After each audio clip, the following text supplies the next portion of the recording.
je voudrais vous féliciter d'avoir eu cette première promotion au style Academic Japan. C'était courageux de votre part et il fallait que les ostéopathes japonais aient un début, donc vous serez inscrit dans l'histoire, vous serez inscrit au début. Depuis 3 ans, je suis toujours en train de rechercher. Donc à l'heure actuelle, on est en train de travailler sur les disques intervertébraux pour voir un petit peu l'effet des manipulations sur les disques intervertébraux. Dans ce métier-là, on ne s'arrête jamais. On sait que ce qu'on ne sait pas est immense, ce qu'on sait est tout petit, donc il faut continuer à travailler.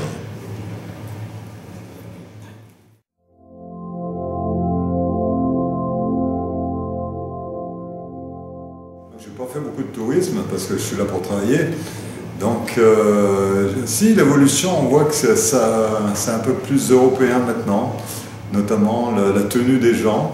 On voit moins de gens en tenue un petit peu comme dans l'ancien temps.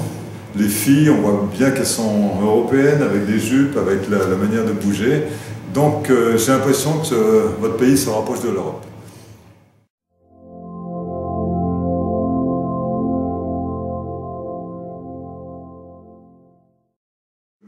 Je faisais 12-14 heures par jour de patients. Je voyais à peu près plus d'une centaine de patients par semaine. À l'heure actuelle, j'en vois plus qu'une quarantaine, donc ce qui est quand même beaucoup. Donc finalement, je travaille plus maintenant que quand j'avais 40 ans, je crois.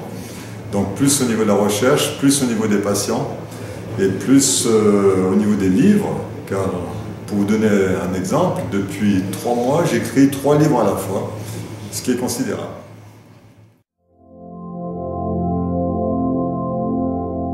Si, par exemple, j'ai un exemple d'une sportive de haut niveau qui a eu un traumatisme crânien important. Donc, elle est venue voir parce que sa vie était un désastre. Elle était vraiment rien allait dans sa vie. J'ai fait une manipulation, il y avait vraiment une tension très forte au niveau du crâne. Et 2 jours après, il y a eu des écoulements de sang au niveau du nez. Il semblerait qu'il y a eu un hématome diffus qui n'a pas été vu à la résonance nucléaire magnétique et qui est ressorti.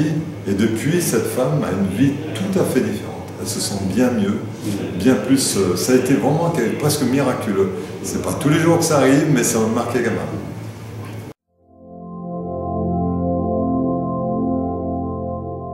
Donc il y a énormément de demandes en ostéopathie.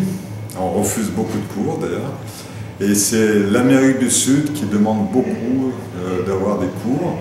Donc Argentine, Brésil, Pérou. Donc voilà, on est très occupés. Très occupés.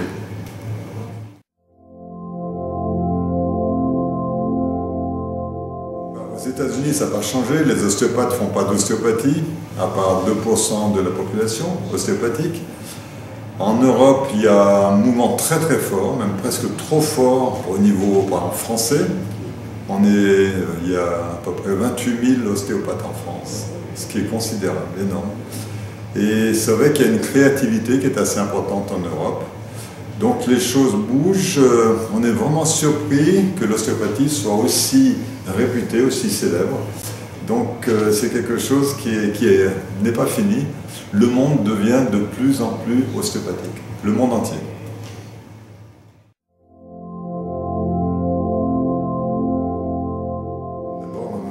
Il y avait une vingtaine d'écoles reconnues, mais il y en aura de plus en plus parce que les autres ont fait appel. Donc ce qui n'est pas normal en France, c'est qu'il y a trop d'ostéopathes qui sortent des écoles et il y a plus d'ostéopathes qui sortent que de médecins, par exemple. Donc c'est pas très normal non plus. Donc là, en principe, quand il y a pléthore, quand il y a trop d'individus dans une profession, c'est jamais bon. Parce que finalement, il y a un challenge permanent. Donc les gens vont peut-être soigner des cas qu'ils n'ont pas à soigner, vont peut-être faire revenir les gens trop souvent. C'est pas bon. Quelque part, pour nous, c'est pas bon.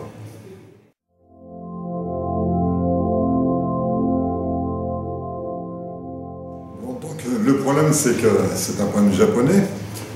C'est difficile d'aller suivre des cours en France où c'est coûteux, on sait très bien que c'est coûteux. Moi, ce que je conseille aux futurs ostéopathes, c'est de suivre un cursus complet. Je vais vous donner un exemple. On est mécanicien, et puis vous avez un mécanicien qui dit « moi, je fais que les pneus ». Et puis l'autre, il dit, ben, écoute, moi, je répare que le volant. Et puis l'autre, il dit, ben, moi, je répare que la carrosserie. Et l'autre va dire, moi, je répare que le moteur. Ben, je vais dire, non, il va falloir faire l'ensemble. Les ostéopathes s'occupent de tout, de toute la voiture. Donc, c'est un choix que les personnes ont, soit se dire, soit je fais une partie du corps, et je me réserve une partie du corps, ce qui n'est pas du tout un concept naturel et normal, soit je prends en charge l'individu dans sa globalité, et à ce moment-là, donc c'est là on retrouve la philosophie et le concept ostéopathique. Donc vous aurez du mal pendant quelques temps à avoir un recrutement, c'est normal. Ça fait rien. Le temps, vous savez, le temps en France, on a mis, mettons, 40 ans, 45 ans pour se faire reconnaître.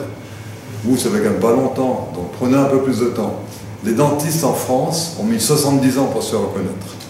Donc ne soyez pas à la minute près, les choses vont se faire, prenez le temps.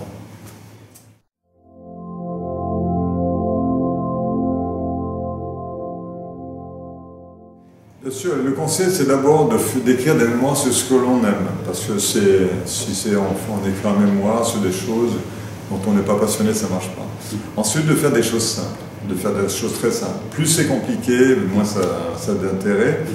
De ne pas singer la médecine, de ne pas copier la médecine. On est des manuels, on est des thérapeutes manuels, donc on s'exprime avec les mains. C'est ça qu'il faut montrer dans les mémoires et ne pas essayer de faire une thèse pseudo-médicale ou paramédicale.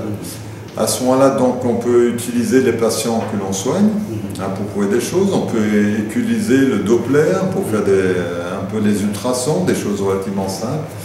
Et puis avancer un peu en anatomie parce que c'est important et en physiologie. Donc, dans la mesure où le message est clair, la thèse sera très bonne. D'abord, ce n'est pas une thèse, c'est un travail. C'est un travail qui doit vous servir. Et souvent, lorsqu'on voit en médecine des thèses, les gens copient sur d'autres thèses. Il n'y a pas de travail personnel. Faites une chose personnelle. Il faut que ça vous plaise.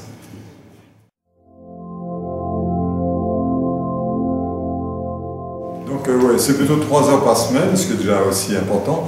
Moi, je donne toujours le conseil à mes élèves d'arriver 5 minutes avant à leur cabinet et de faire une page en 5 minutes.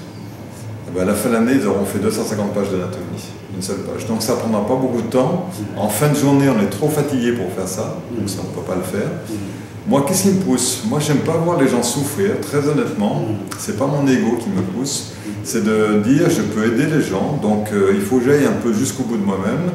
J'ai choisi d'être manuel, je ne donne pas de médicaments, je donne pas je fais pas d'autres techniques médicales. Je veux que la main sente des choses les plus subtiles possibles pour aider mes patients. Donc je crois que c'est vraiment d'aider les patients, donc je crois que c'est plus un problème personnel, c'est vraiment pour les patients.